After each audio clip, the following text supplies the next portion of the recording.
Muy buenas noches, Dios les bendiga. Qué bueno que están aquí con nosotros nuevamente en nuestra casita. Aquí se encuentra con nosotros Mrs. Marena. Se encuentra en los controles Giselle Ortiz. Un saludo, Giselle. Dios les bendiga. Vamos atrás. Directamente desde el estado de la Florida, la doctora Lorena González. Hola. Muy animada, está ahí motivada. Después de un día de estudios que le han espacharrado el cerebro. Primero en el cerebrito hoy y a Marenita también. Y aquí estamos, vamos a disfrutar de una clase preciosa de uno de mis personajes bíblicos favoritos. Otro más. Esta clase se va a dividir en dos. Vamos a tener una parte hoy y otra parte, la parte final, el martes que viene, porque hay tanto y tanto y tanto de qué hablar que en una sola clase no le hacía justicia a este personaje. Si alguien ya se ha conectado, dígame qué personaje. La pastora Lorena Galán y el presi Javier Lemuel Quiñones. Javier Lemuel se ha conectado, qué lindo, qué lindo. Y felicitamos a nuestra hermana Lorena y al pastor José Alejandro, que hoy abrieron su segunda clínica de terapias en Manatí. Así que ya esto es, vamos internacional ya, tú sabes, ya después, sí, después va a haber una en Disney, después va a haber una en California, otra en Disney, ¿sabes? Los nenes van a ir a Disney y a la clínica de Loren en Disney. Y eso va a seguir por ahí, en Alaska, en todos esos sitios muy accesibles. Pero tremenda bendición, así que les felicitamos. Y felicitamos, ¿verdad?, a todos aquellos que se estén conectando. Ya estamos en las festividades de navideñas, ¿verdad? Así que le enviamos una bendición, una felicitación a todos, que disfruten mucho esta clase. Vamos a orar y vamos a ir rapidito. El paso de esta clase va a ser bastante rapidito. Voy a tratar de no interrumpir mucho a Marena. Ore por mí, porque esta clase tiene mucho contenido y queremos que usted comparta también y que dejarlo, ¿verdad? Ver qué cositas ustedes nos dejan saber por ahí. Vamos a orar. Señor y Padre Celestial, Dios de gracia y Dios de misericordia, Dios bueno, en esta hora nos ponemos a tus manos, Señor, para que tú hagas con nosotros como tú quieres. Bendice a Marena, úsala y que podamos recibir tu palabra y que podamos recibir el testimonio de este hombre que te conoció de una forma muy especial. En el nombre de Jesús, así te lo pedimos, Señor. Amén. Amén. Nuestra maestra con nosotros. Buenas noches. Como siempre, vamos a empezar con el nombre raro. Paulos. ¿Qué significa Paulos? O si alguien puede decir de quién vamos a hablar hoy, porque el nombre es como que súper obvio. El papá de Jean Paul. Wow. ¿Qué significa Paulos? Son muchos Paulos. Muchos Paulos. Pues nada, vamos a rapidito decir qué significa Paulos. Y Paulos significa modesto o humilde en griego. Y eso, pues vamos a estar hablando más de eso ahorita. Todavía no. Pero si no me van a escribir, como yo se desespera, pues le voy a decir que hoy vamos a estar hablando de Pablo. De Pablo, Mr. Pablo. ¿Y quién era Pablo? Si alguien me puede decir quién era Pablo, si nadie me puede decir quién era Pablo, yo voy a llorar. Puedo decir que por ahí está Tony, nuestro hermano Tony Arocho desde la Florida. Está nuestra hermana Alani, y está Ruby Murphy viéndolos de show. Dios te bendiga, Ruby Murphy. Muy bien. Se conectó Alexa. Hola, Alexa.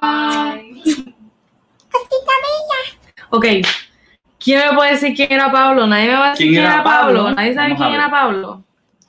En lo que ustedes me contestan, yo les voy a presentar aquí un fun fact de Pablo. Y es que yo hice aquí un timeline, mira qué bello me quedó. Yo hice un timeline para ver cuándo nació Pablo.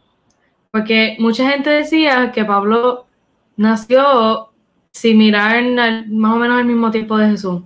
So, yo me puse a hacer el timeline a ver cómo era eso. Y mira, dame mi pointer.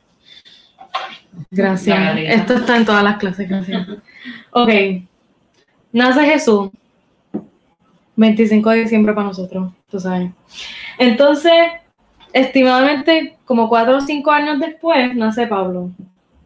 Más o menos. O sea, es un estimado, obviamente eso no es súper ahí de esto, accurate. Pero alrededor de 5 o 4 años después, nace Pablo.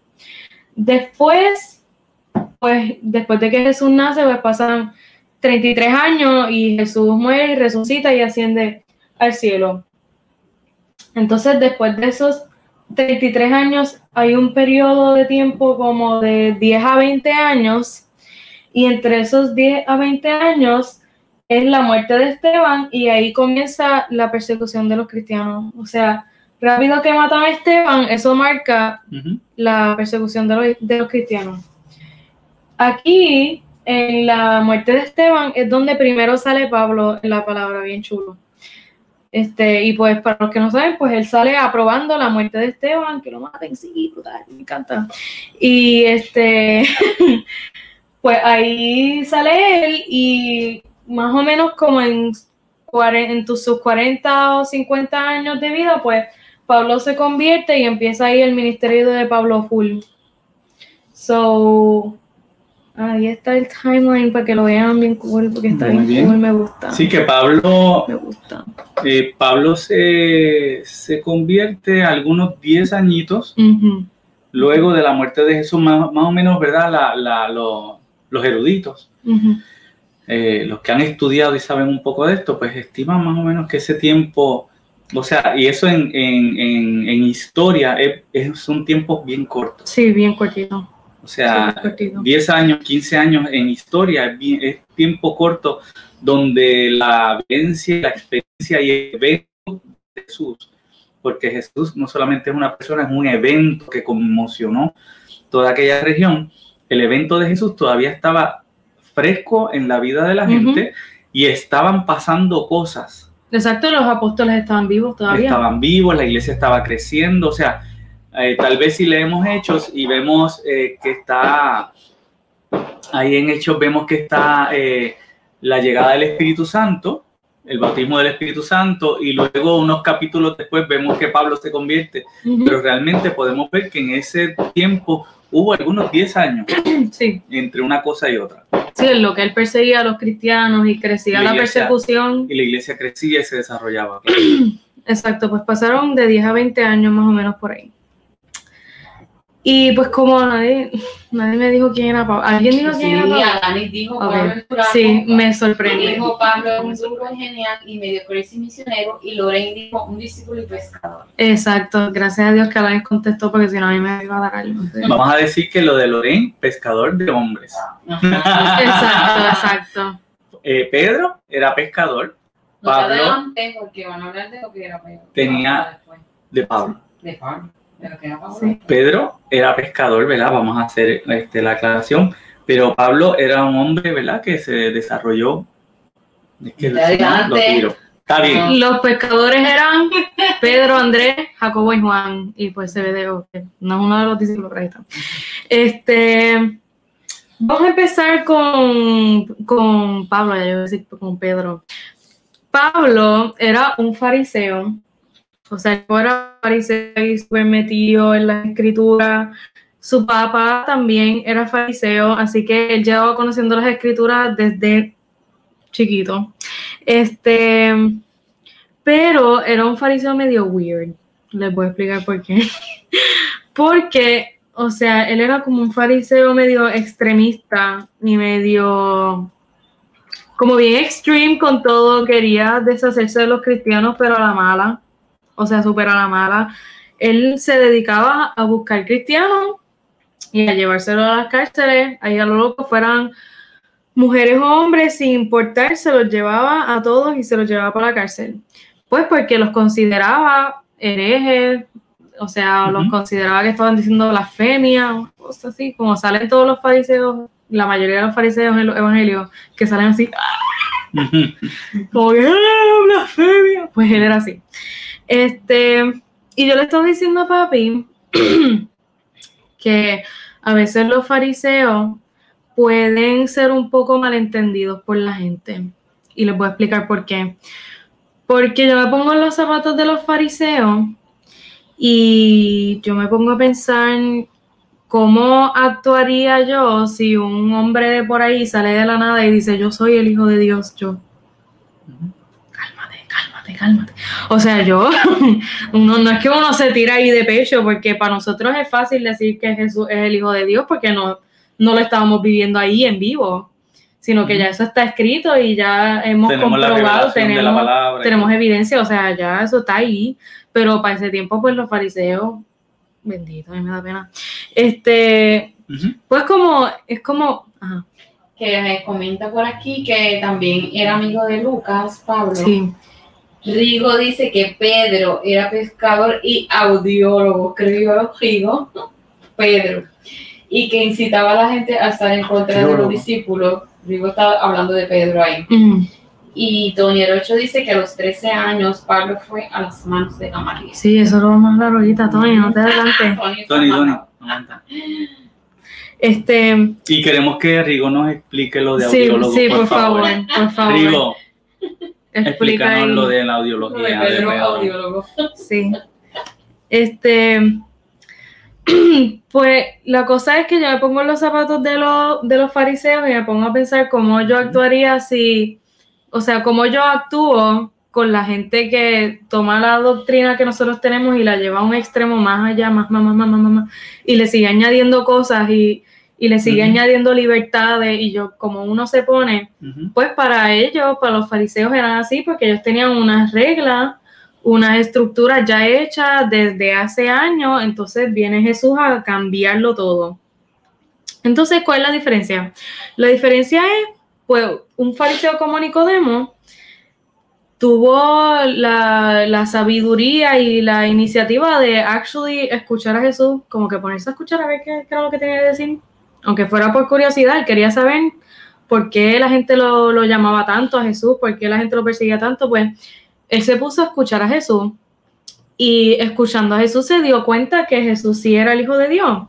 Pero los otros fariseos, como Pablo al principio, no querían escuchar a Jesús, lo que querían era llevarle la contraria, y lo que querían, o sea, ellos tenían una idea de Dios y en eso se encerraron. Podríamos decir que más que Jesús vino a cambiarlo todo, era el cumplimiento de todas las cosas. Entonces, como que, ok, llegamos hasta aquí y ahora todo lo que ustedes han estado esperando se cumple en mi vida, en Cristo, ¿verdad? Pero ellos, era algo tan poderoso, ellos no lo podían entender, ¿verdad? Ver a Dios obrando en medio de ellos.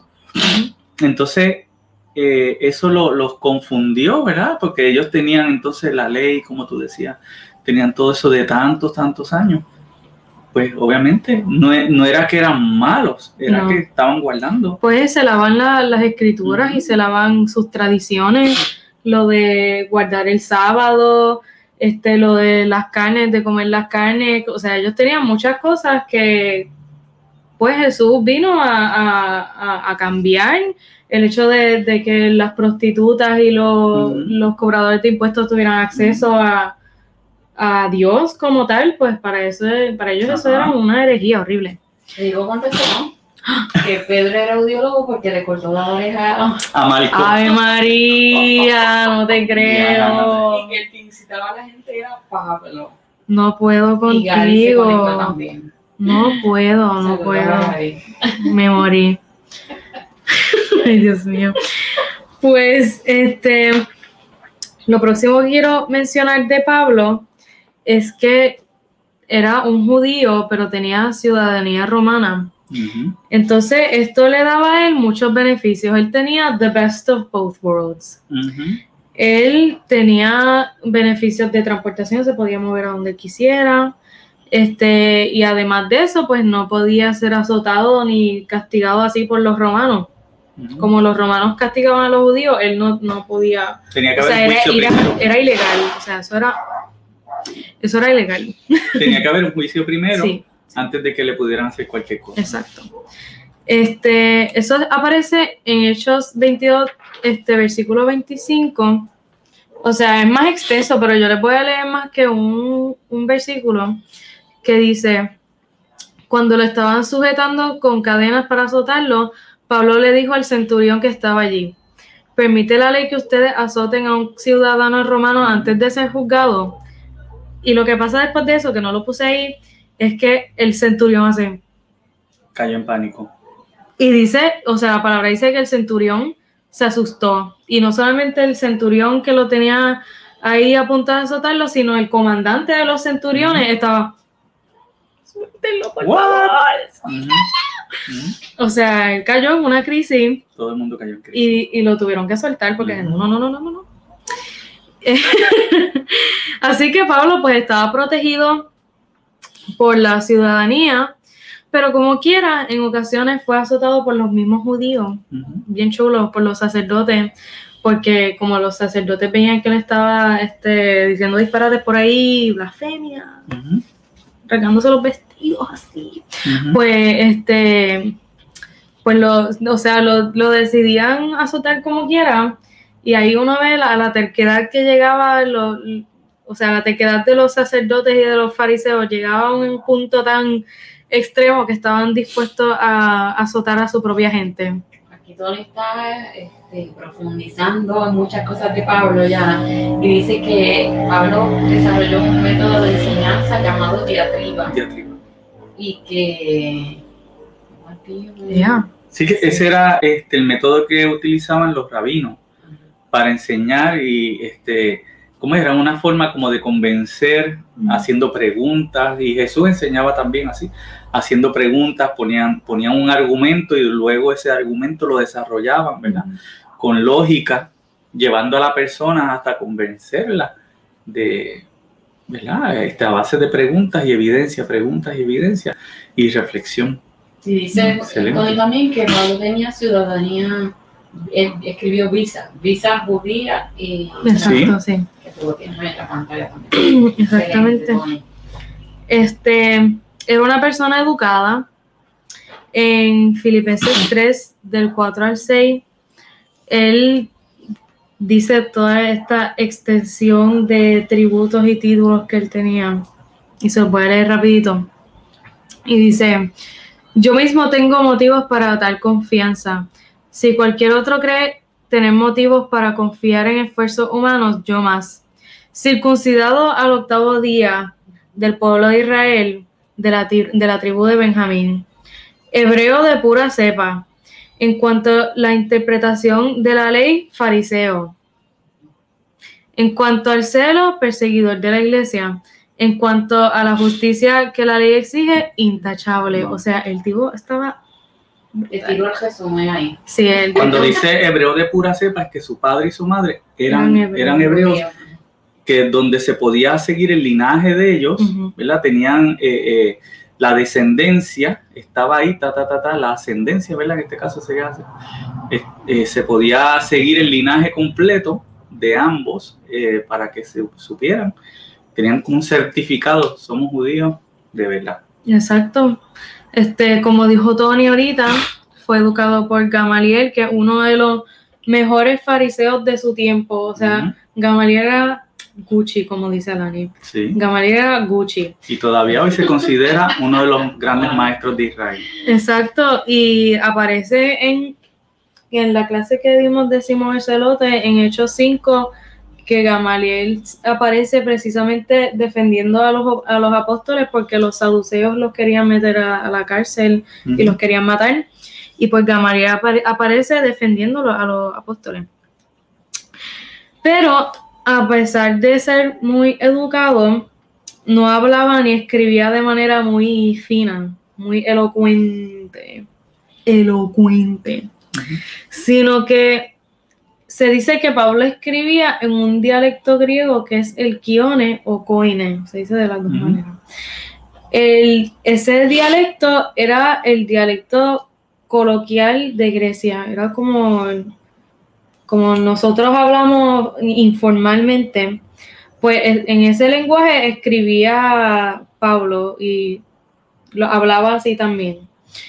Por eso él tenía una manera bien powerful de escribir, pero a la vez yo pienso que a lo mejor escribía así para ser más relatable con los destinatarios de las cartas, con la iglesia, con la gente común, pues lo más probable es que él escribía así por eso.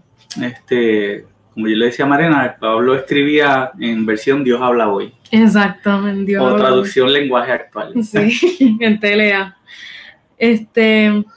Ahora vamos a hacer una pausa en lo que es Pablo, en lo que era Pablo, y vamos a cambiar quién era él de acuerdo a su conversión. Vamos a coger la conversión, a discutirla en cantito. Vamos a empezar por Hechos 9 del 1 al 2, que se llama la conversión de Saulo. Y dice: mientras tanto, Saulo, respirando aún amenazas de muerte contra los discípulos del Señor, se presentó al sumo sacerdote y le pidió cartas de extradición para las sinagogas de Damasco. Tenía la intención de encontrar y llevarse preso a Jerusalén y a todos los que pertenecieran al camino, fueran hombres o mujeres. Okay.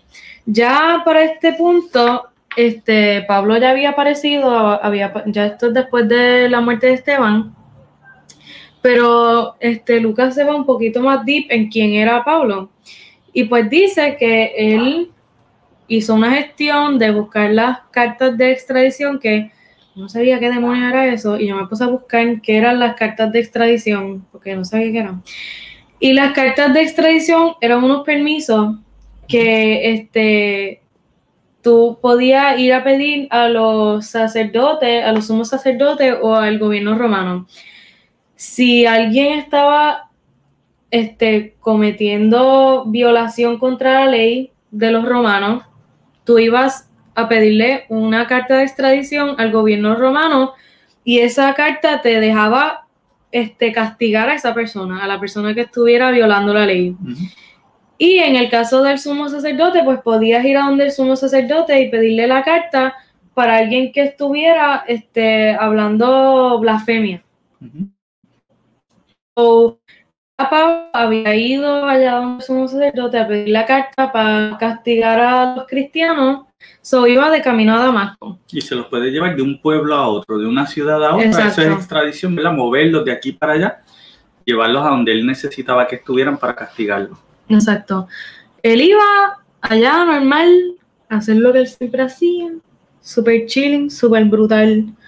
Y por esta razón yo pienso que Pablo era medio celote.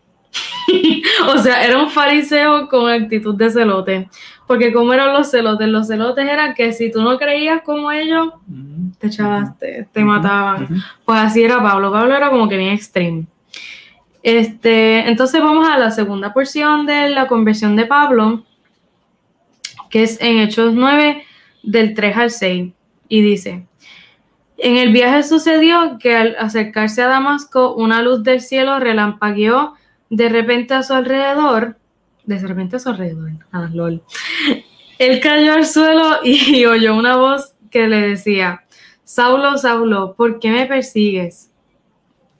¿Quién eres, Señor?, preguntó. Yo soy Jesús, a quien tú persigues, le contestó la voz.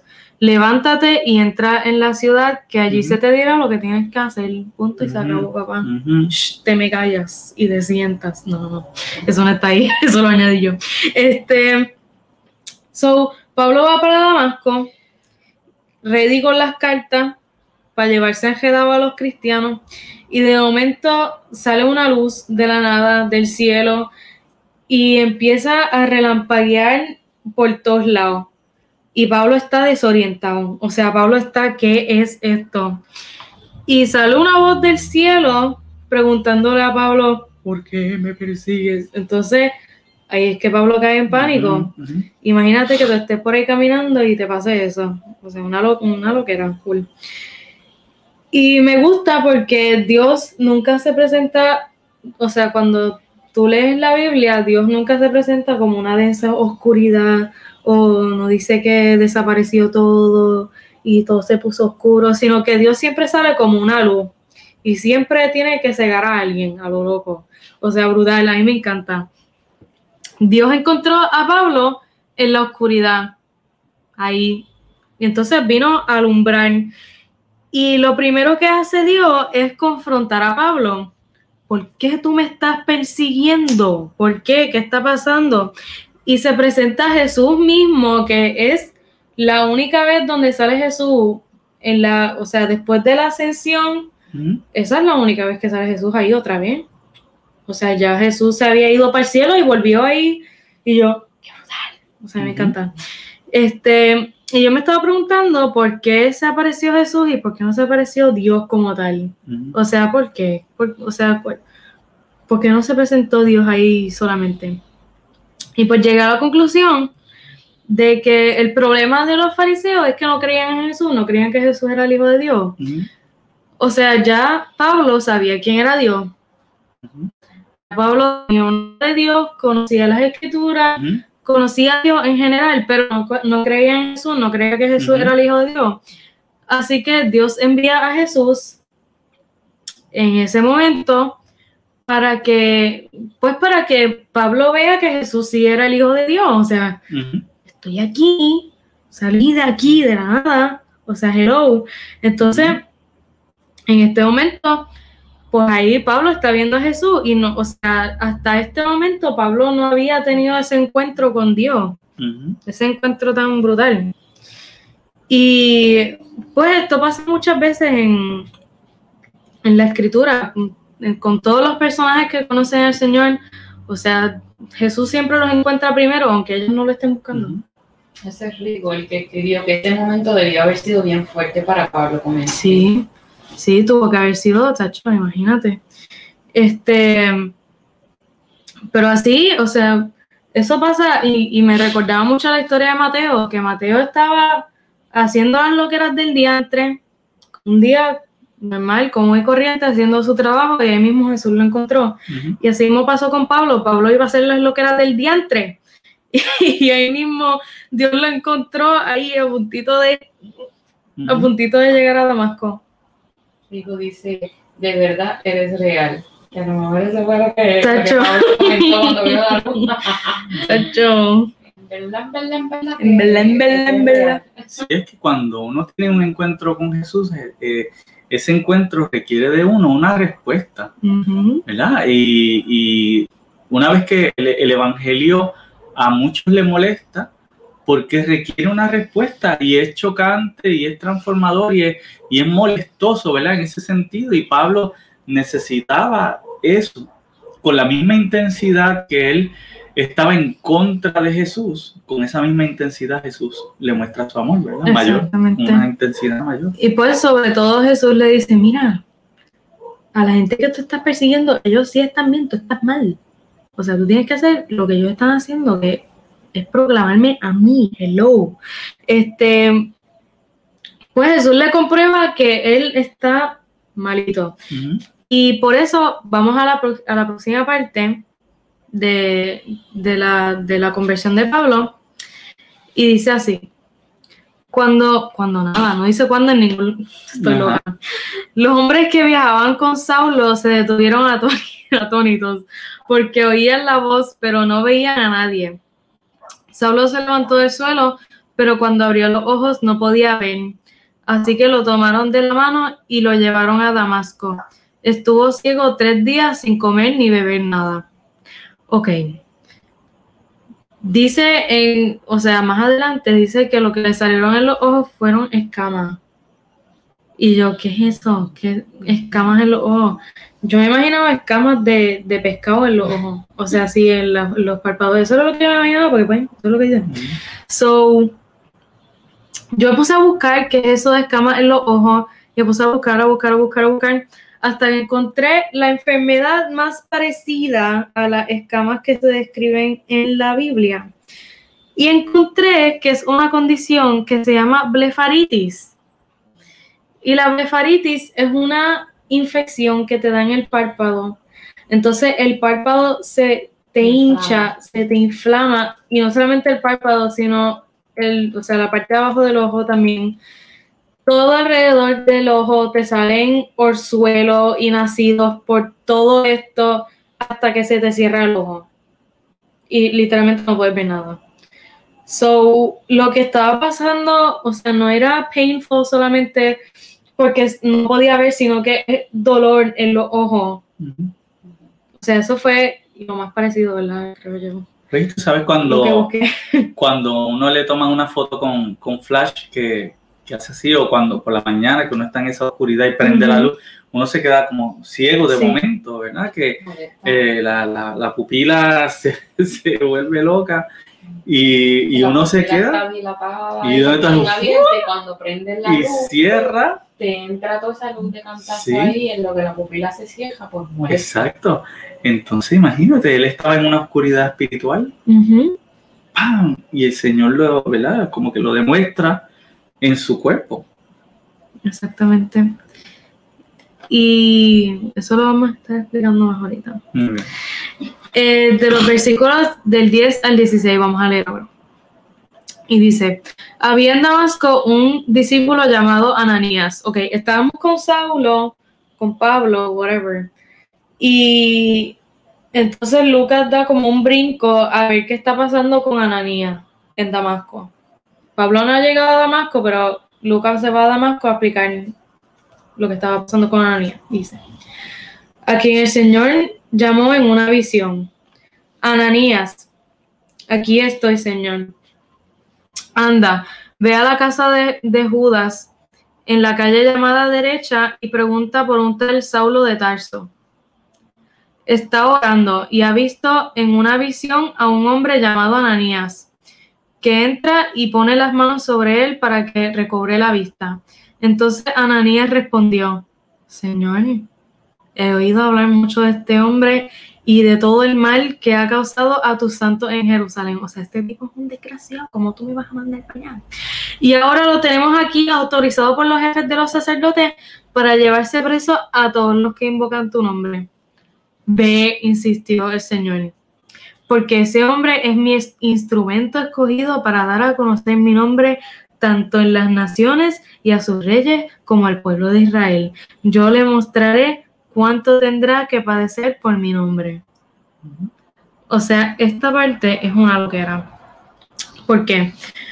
Porque, o sea, Dios se presenta a Ananías y le dice, ven aquí a tal hora y vas a buscar a tal persona y vas a hacer esto cuando llegues ahí. Y la cosa es que, o sea, ya Ananías sabía quién era Pablo. Sí, porque Pablo, se habrá corrido la voz, Pablo viene para acá, nos va a llevar presos, escóndase, de seguro Ananías estaría escondido, ¿verdad? Sí, Y los demás cristianos. Todo el mundo sabía que Pablo iba para allá. Entonces, Ananías dice, mira, pero este loco me va a matar, ¿cómo es que tú me estás mandando para allá? Y Jesús le dice, dale, pero vete como quiera, porque Jesús, o sea, Dios, había visto un cambio en Pablo que no había existido todavía. O sea, Pablo no había cambiado todavía era un desgraciado. Y ya Dios lo había cambiado de alguna manera, yo no sé. Sí, porque Dios ve no lo que somos al momento, sino lo que podemos llegar a ser en él. Claro.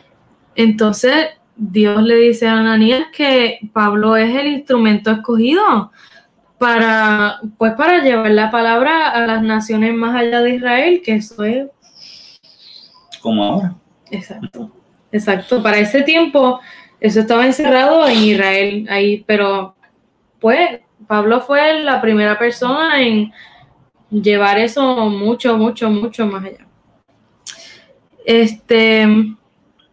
Entonces, noté que no fue hasta que Pablo quedó ciego que pudo ver al Señor realmente.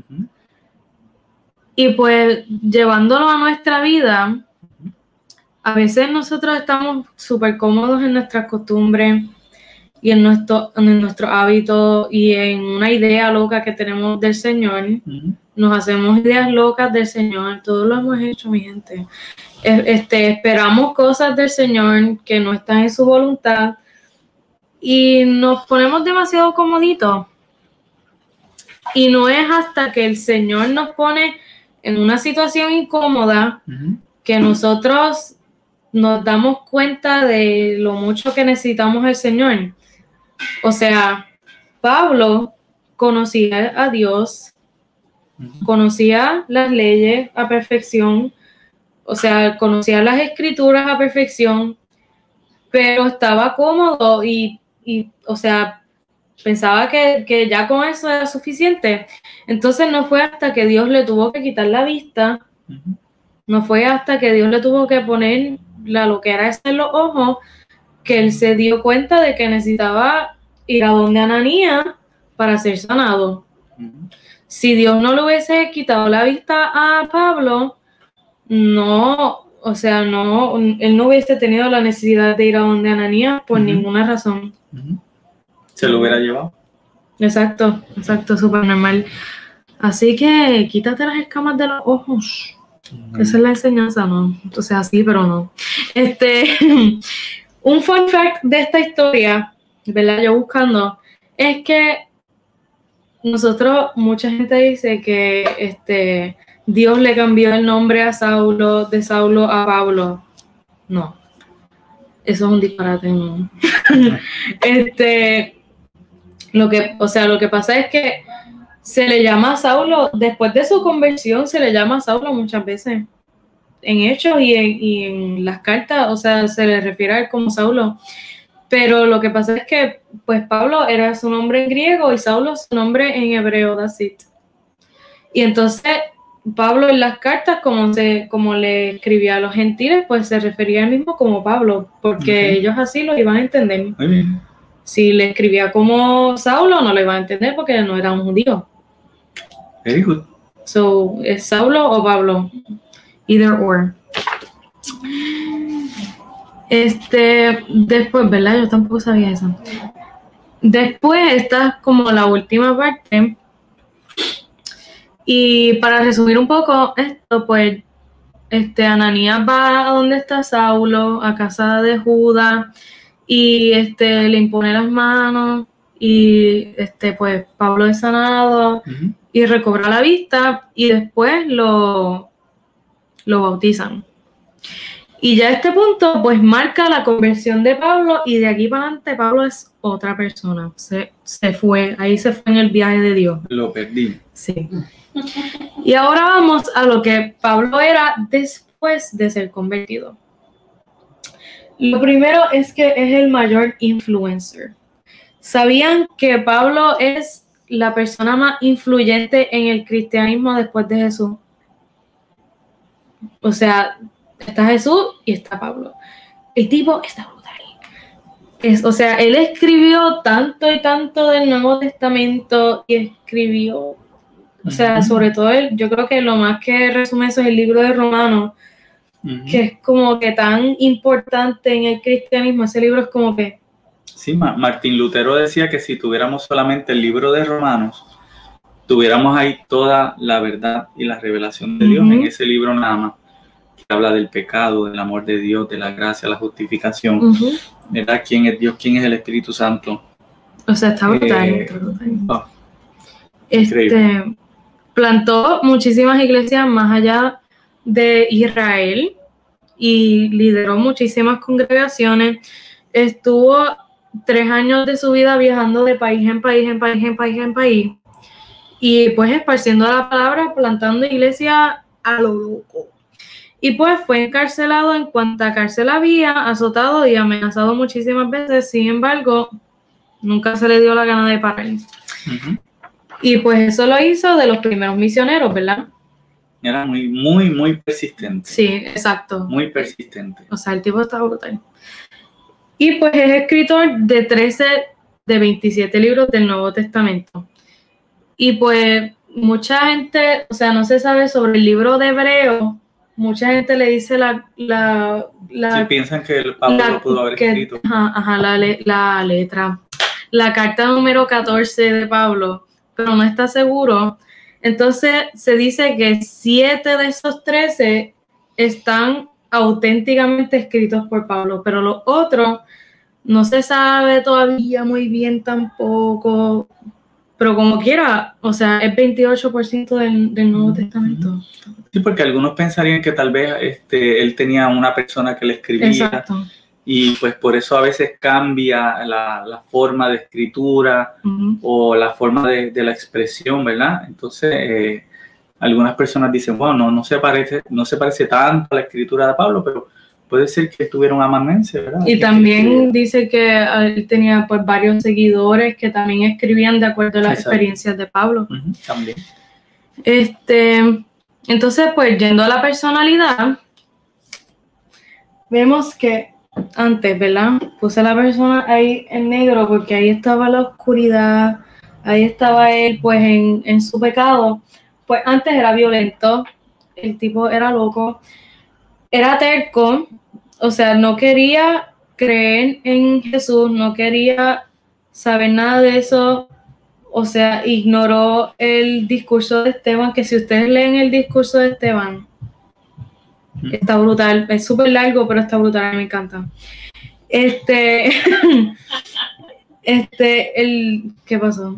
Escribieron que comenta que lo apedrearon en Listra y volvió a entrar. Estaba loco con él. Exacto, él no, está brutal. Pues él aprobó la muerte de Esteban, aunque Esteban dio un discurso ahí que describía el plan de salvación, chacho, desde el Éxodo. El tipo se fue desde el Éxodo predicando ahí, esto pasó. Y Pablo, no. O sea, el tipo era terco. Y pues estaba ciego espiritualmente. Podemos ver lo ciego que estaba antes de que Dios le quitara la visión, él estaba ciego ya. O sea, el tipo estaba perdido en el espacio. Y pues por mucho tiempo, al igual que muchos fariseos, él dejó que que sus tradiciones y las costumbres que tenían ellos como judíos definieran a Dios y definieran la voluntad del Señor. Por eso era que estaba persiguiendo a los cristianos. So, estaba medio loquito. Después pues se convirtió y comenzó a ser humilde. Aquí vamos con la parte brutal, con la parte que a mí me gusta. Yendo a Filipenses 3 otra vez, que es cuando él describe todos sus tributos y todos sus bla, bla, bla, bla, bla, bla, bla, bla. Justamente después en el versículo 7 él dice: sin embargo, todo aquello que para mí era ganancia, ahora lo considero pérdida por causa de Cristo. Es más, todo lo considero pérdida por razón del incomparable valor de conocer a Cristo Jesús mi Señor. Por Él lo he perdido todo y lo tengo por estiércol, a fin de ganar a Cristo. O sea, después de mencionar todo eso, que eran como 3 versículos solamente de él diciendo todas las cosas que había hecho, sus títulos, sus estudios, todo, él dice que nada de eso vale. O sea, nada de eso contribuyó a la expansión de la iglesia, nada de eso contribuyó al servicio del Señor, a dedicar su vida al Señor, so no vale nada. Y comparado con tener a Cristo, no, nada vale. Y pues yo me puse a pensar, y eso se refleja en el mismo 1 Corintios 13, como él dice, pues sin amor puedo hacer todas estas cosas, o sea, puedo hacer todas estas cosas y no valen la pena. So, él está diciendo aquí lo mismo en Filipenses, exactamente lo mismo, pero en otras palabras. Yo hice todas estas cosas, tengo todos estos títulos, pero sin amor nada de eso vale la pena. Como no tenía Cristo, pues todo eso es estiércol. ¿Me entiendes? O sea, el tipo, o sea, nada de lo que él había ganado, ninguna de sus ganancias, nada para él era, o sea, se podía comparar a la llenura que había encontrado en el Señor. Qué lindo, qué preciso. Y pues por eso cambió su enfoque. Estaba apasionado, estaba enfocado en algo nuevo y pues, o sea, yo me pongo a pensar y Dios, ¿cómo me explico? Dios te hace de cierta manera. Dios crea tu físico y tu personalidad también. Él pone ciertos traits para que tú te diferencies de otras personas. Y la terquedad de Pablo estaba ahí desde el nacimiento. Así que esa terquedad, lo importante era usarlo para el Señor en vez de usarlo para otras cosas. Si tú tienes algo en tu personalidad que se te hace difícil cambiar, que te trae problemas muchas veces, debes orar y pedirle al Señor que te ayude a usar eso con sabiduría en el momento indicado, porque si Jesús pone algo en tu personalidad, en tu carácter desde nacimiento, y Él te creó así, no te creó así para fastidiarte la vida y porque te quería hacer así y ya, sino que eso es parte de ti, pues Él te creó así, pues es para que lo uses, pero lo uses para bien. Sí, nosotros creemos, y lo dice la palabra, que el Señor nos santifica. Cuando Él nos santifica, Él cambia, pues santifica esa terquedad, que pues ahora se convierte en insistencia, ¿verdad? Se convierte no en una terquedad. Yo tenía, mi tío Ariel decía que habían personas tercas, inteligentes y tercos brutos. O sea, que habían tercos que eran tercos de forma torpe, de forma que no ayudaban a nadie, pero había otros que eran tercos de forma que podían perseverar en la vida, que podían echar para adelante, que podían apoyar a otros, que podían y se sobreponían a toda situación, ¿verdad? Entonces Pablo, tal vez podemos decir que el Señor santificó esa terquedad para ser un terco inteligente, un terco sabio, pues, y la terquedad se cambia en perseverancia, una persona muy perseverante. Exactamente. Todo depende del enfoque. O sea, Dios no quiere que tú te cambies a ser otra persona porque Él te creó de cierta manera. Él lo que quiere es que cambies el enfoque, que uses tus talentos, tu personalidad con sabiduría y todo va a estar bien.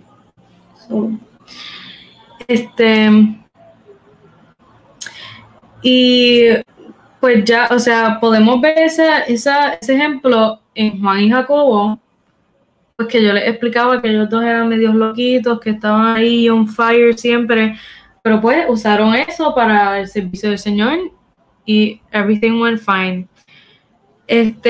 Nos quedan 12 minutitos. Estamos bien, ya estamos acabando. Ya vamos para los desafíos. El primer desafío, pues la persecución. O sea, Pablo se convirtió, pero no todos los fariseos se convirtieron ahí. O sea, los sacerdotes y los fariseos y los romanos los siguieron persiguiendo. Claro que sí. Y al contrario, la persecución creció más todavía. O sea, los estaban buscando por todos lados. A Pablo lo metían en las cárceles y él volvía y se salía y entraba y se salía y entraba. O sea, súper chill. Pero pues eso tuvo que haber sido un desafío en la vida de todos los discípulos y es un desafío para todos los cristianos, aún para nosotros, que no es una persecución como la de antes, claro está, pero los cristianos son perseguidos. O sea, aquí en Puerto Rico, en Estados Unidos, es una persecución leve, pero nos persiguen y en otros países, pues la persecución dan la vida. Su físico tuvo que haber sido un desafío y eso es como que un fun fact bien chulito. Y es que dicen que Pablo no era intimidante físicamente, que era una persona bien cute, que era chiquitito, que era calvito, que tenía los ojitos brotados, que era gordito, así bien lindo. Así que no, o sea, no intimidaba para nada, pero cuando la gente leía sus cartas era... Cuando abría la boca, se intimidaba. Exacto. Dice que la gente no creía, o sea, decían, ¿cómo puedes ser tú después de leer las cartas? O sea, ¿qué tú me estás diciendo? Pastor Benjamín comenta que pasó de perseguidor a perseguido. Exacto. Perseguidor. Por ahí está Cuca también. Un abrazo, Cuca. Otro de sus desafíos, pues su pasado, en el sentido de que muchos cristianos le debieron haber tenido miedo, como Ananías. Hay otro pasaje que dice que los mismos discípulos le tenían miedo, o sea, y sale pues que Bernabé fue la única persona que pudo instruirlo y que decidió como que take him in, como que mira.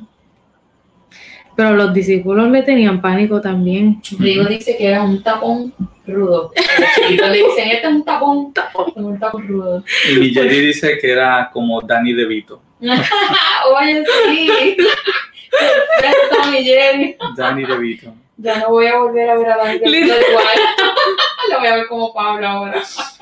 Pues a Pablo yo siempre me lo he imaginado como que alto, con la cara larga y la nariz así como puntiaguda, porque así lo presentan en The Bible. En la serie de The Bible, él es como que bien alto y bien flaco, como que así con la cara estirada y bien intimidating.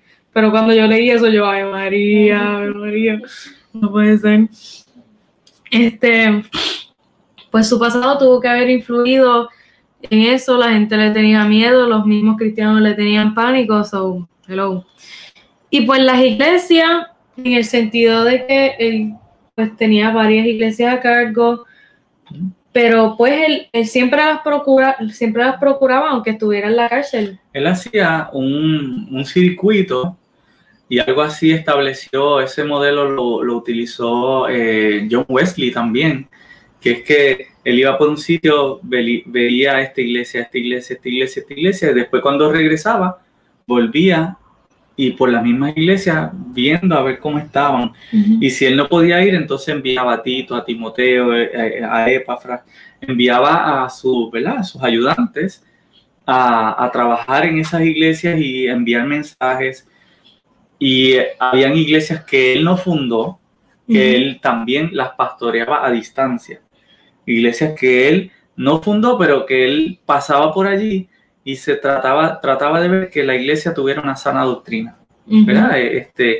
Él no era solamente esta es mi iglesia y yo la fundé, sino que otras iglesias que fundaron otros apóstoles, él las apoyaba también con enseñanzas. Y la mayoría, si no todas las cartas que son para las iglesias son regañándolos por algo, aconsejándolos por algo, diciendo que cambien algo.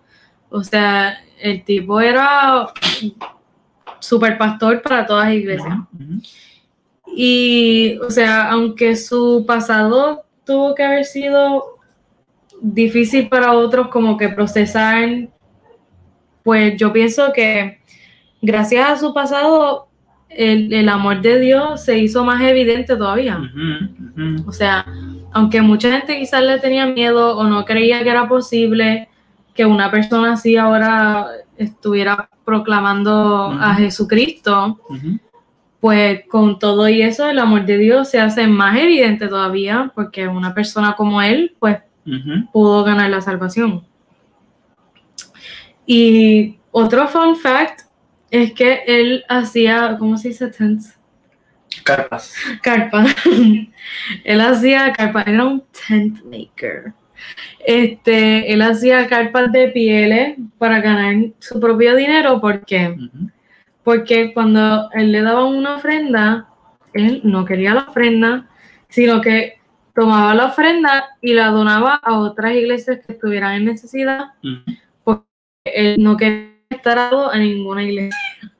Era una cabeza loca. Él quería ser de todas las iglesias. Él no quería que la iglesia tuviera sobre él, sobre los que él enseñaba, ningún tipo de poder. Que la iglesia no tuviera ninguna, decirle, pues, o eres bueno con nosotros porque te pagamos, o eres malo con nosotros porque no te pagamos lo suficiente, lo que fuera. Él no quería tener ese tipo de ataduras con la iglesia y él trabajaba full. Y toda ofrenda que él recibía la llevaba a Jerusalén o a alguna iglesia que tuviera necesidad. Exacto, así que él hacía las carpas pues para sostenerse económicamente.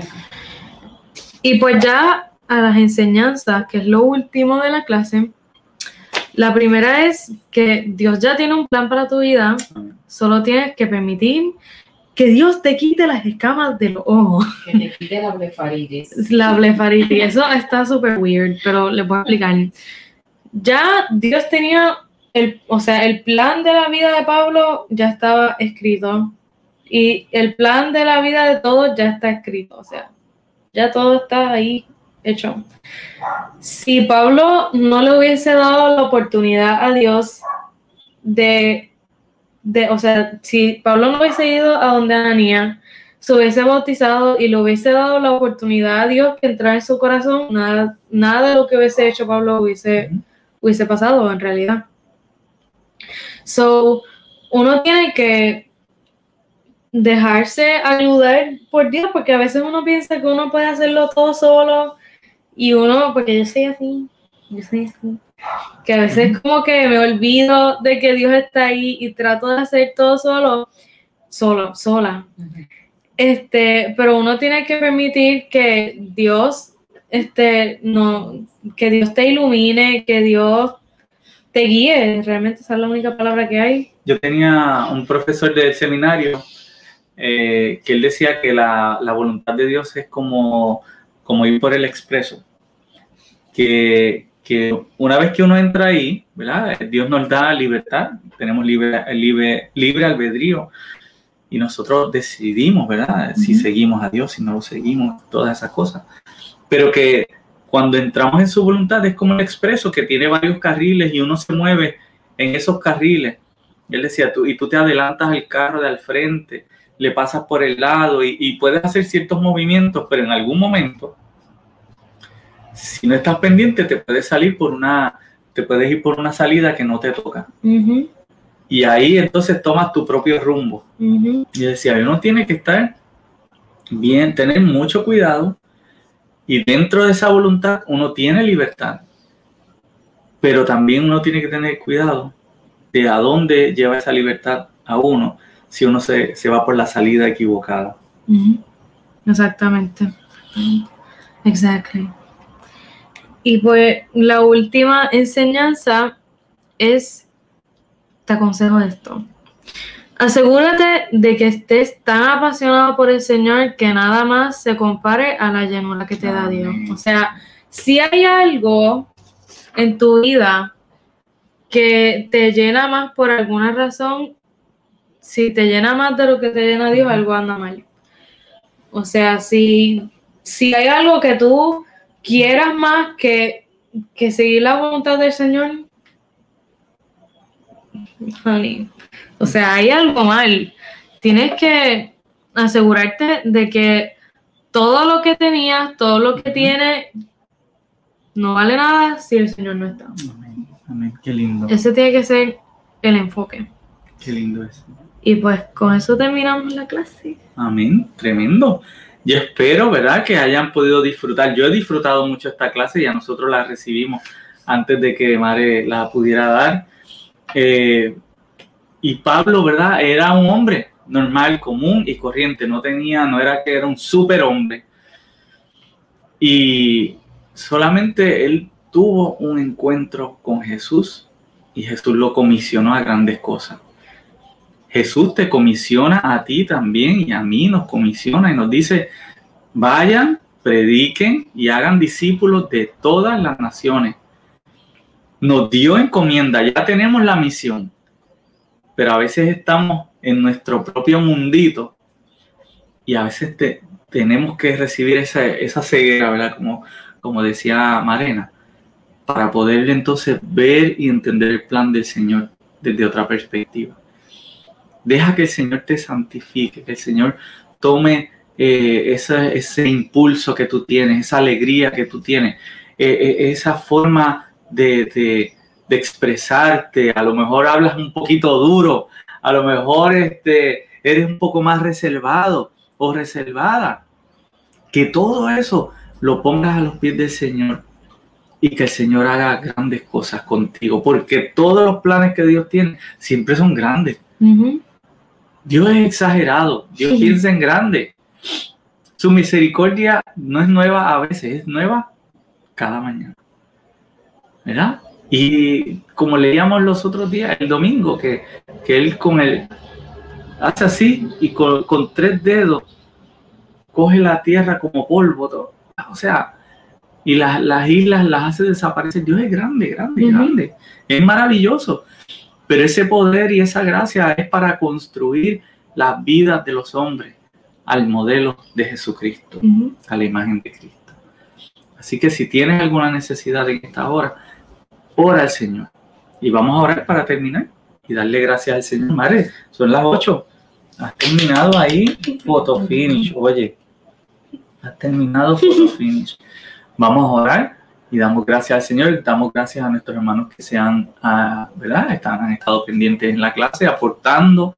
Cada uno de los que ha aportado, de verdad, ha sido tremendo. Aún ¿verdad? Que ahora conocimos que Pedro era audiólogo también. Sí. Gracias, Rigo, por ese dato tan importante. Gracias. Y vamos a orar. Señor y Padre Celestial, gracias por tu amor. Gracias por tu misericordia. Gracias, Padre, porque has dado experiencias maravillosas a hombres comunes y corrientes para que nosotros podamos ver lo grande que tú eres y cómo tú transformas al hombre. Y cómo lo transformas de un hombre rabietú, corajiento, con una visión de una religión que él la expresaba a través del coraje y del odio. Lo enseñaste a expresar su religión a través del amor, a través de la gracia. A través de la gracia que tú tuviste con él, él ahora tenía gracia para los demás. Que nosotros también podamos verte a ti como lo máximo en nuestra vida. Ni nuestros títulos, ni nuestro apellido, ni dónde nacimos, sino que lo grande en nuestra vida sea ganarte a ti, tenerte a ti en nuestra vida. En el nombre de Jesús, Señor, te damos gracias. Amén y amén. El próximo martes seguimos hablando de Pablo, ¿no? Sí, esperamos. El próximo martes, la parte 2 de Pablo. Así que muchas bendiciones a todos. Dios los bendiga.